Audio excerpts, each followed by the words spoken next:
다음은 이에 맞서는 민주통합당 문성근 후보와 얘기 나눠보도록 하겠습니다. 문 후보님 안녕하십니까? 네, 안녕하세요. 반갑습니다. 네, 오늘 이제 선거운동이 시작되는 첫날 아침인데요. 선거 전에 네, 임하는 각오 어떻습니까? 네, 지난 석 달 동안 정말 반갑게 맞아주신 분들께 진심으로 감사드립니다. 그동안 9번 여론조사 결과가 있었는데 6대3으로 제가 앞서긴 하지만 정말 예측 불허의 선거라고 생각합니다. 그래서 네. 오늘부터 14일 동안 정말 지성이면 감천이고 지성이면 감 부산 민심이다. 이렇게 젖먹던 힘까지 모두 다해서 열심히 뛰겠습니다. 네. 이 북강서을 지역 하면 이제 곧 노무현 전 대통령이 출마했다가 낙선한 지역 아니겠습니까? 감회가 상당히 좀 남다르실 것 같은데 어떻습니까? 네, 그 2000년에 출마하셨다 떨어지고 이제 대통령 후보가 되셨죠. 네. 그 이후 평소 제가 형님으로 모셨고요. 그러니까 먼저 가신 분이 못다한 숙제, 제가 동생이 물려받아서 완수하겠다라는 각오입니다. 네. 그러니까 12년 만에 동생이 와서 열심히 노력합니다. 의리를 지키기 위해서 나오셨다 이렇게 말씀하셨는데 뭐 어떤 의리인가요? 동생으로서 그분이 참 회한이 많이 있으셨지 않습니까? 정말 열심히 했는데, 미처 제대로 못한 부분이 있다라고 말씀하셨죠. 뭐, 네. 노동 문제 놓쳤다, 복지를 좀 더 적극적으로 했어야 된다, 또 2008년 금융위기를 미리 예측하지 못했다 등등. 네. 그런 부분들에 대해서, 힘 있는 민주정부를 만들어서 열심히 하도록 해야죠. 네. 네. 그렇다면 문 후보님께서 보시기에 이 북강서을 지역 가장 큰 현안은 무엇이라고 보시는가요?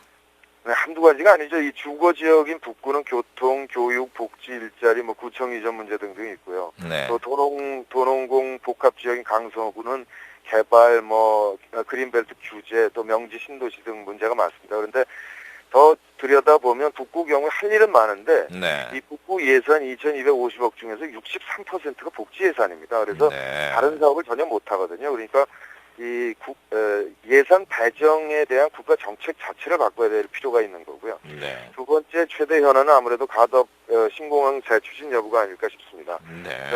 이명박 대통령께서 백지화했고 박근혜 대표는 또 사실상 침묵을 하고 계신데 이 정부가 이거를 지역 갈등 문제로 변질시켜서 참 많은 상처를 입혔단 말이죠. 근데 네. 핵심은 거기 있는 게 아니라 국가 발전 비전의 문제다. 그러니까 신항만과 남북 철도의 연결, 그리고 그다음에 가덕 신공항 이렇게 육해공 3박자를 갖춘 동북아 복합 물류 거점이라는 국가 비전 관점에서 접근하고 판단해야 한다. 네. 이게 부산의 발전이고 또 국가 장기 발전 전략에 맞는다. 네. 그런 면에서 추진해야 된다고 봅니다. 네. 그런데 이제 이문 후보님 같은 경우에는 그 가장 큰 약점이 바로 이 지역 출신이 아니라는 점 아니겠습니까? 이 부분에 대해서는 어떻게 생각하시는가요? 글쎄요, 그 연고가 있는 분들을 지난 20여 년 정말 계속 몰아드렸죠. 다 지원해드렸습니다. 근데 네. 그분들이 남긴 결과가 뭔가요? 네. 그러니까 여야의 균형이 무너지고 그래서 경쟁이 실종되지 않았습니까? 그러니까 네.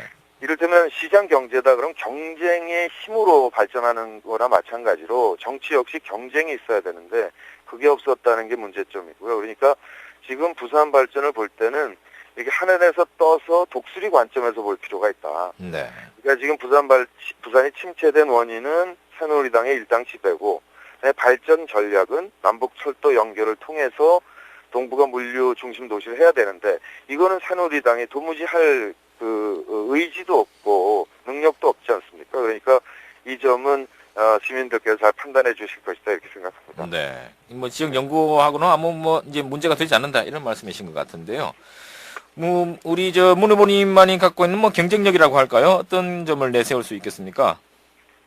글쎄요, 제가 비단길을 찾았으면 오지 않았겠죠. 네. 어렵고 또 힘들고 또 때론 서러울 수도 있는 길이기 때문에 선택해서 네. 의리를 지키고 숙제를 하러 왔습니다.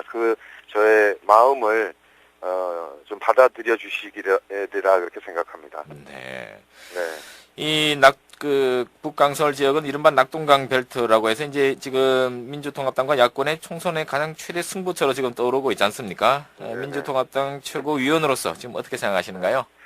글쎄, 새누리당은 아마 휴화를 걸고 막을 것 같습니다. 그 바쁜 박근혜 대표가 벌써 3번이나 오셨지 않습니까? 네. 도리어 여기 묶어두면 다른 지역의 민주통합당이 유리할지도 모르겠다 이런 생각도 드는데요. 네.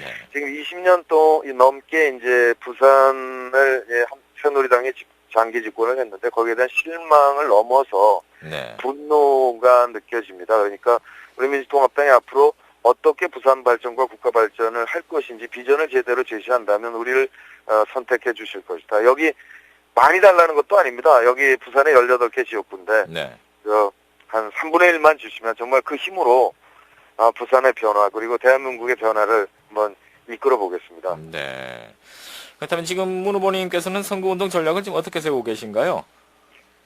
제일 저는 힘 있는 큰 일꾼입니다. 네. 그러니까 우선 국회의원이 할 일이요. 아까 북구 예산 문제를 말씀드렸는데 63%를 복지에다 쓰는 한 북구는 할 일이 없어요. 네. 그러니까 예컨대 한 30% 40%를 넘는 예산은 넘는다면 그 부분은 중앙정부가 감당해줘야 북구는 사업을 할 수 있지 않겠습니까? 그거는 네. 어떻게 보자면 국회의원으로서 또 정당에 힘 있는 사람이어야 가능한 일이 아니겠습니까? 그래서 네.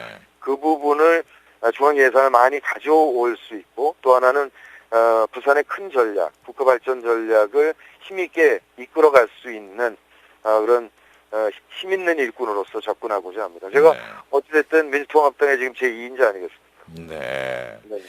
근데 이제 문 후보님께서는 이제 그동안에 북강설 지역에 이제 출마를 선언하셨으면서도 이제 주로 이제 그 외 지역에 지원을 많이 다니셨거든요. 그래서 이제 이 지역에 좀 너무 소홀히하신 게 아니냐 이런 지적도 있었는데 이 부분에 대해서는 어떻게 보시는가요? 전혀 오해십니다. 저 한 군데도 간 적이 없습니다.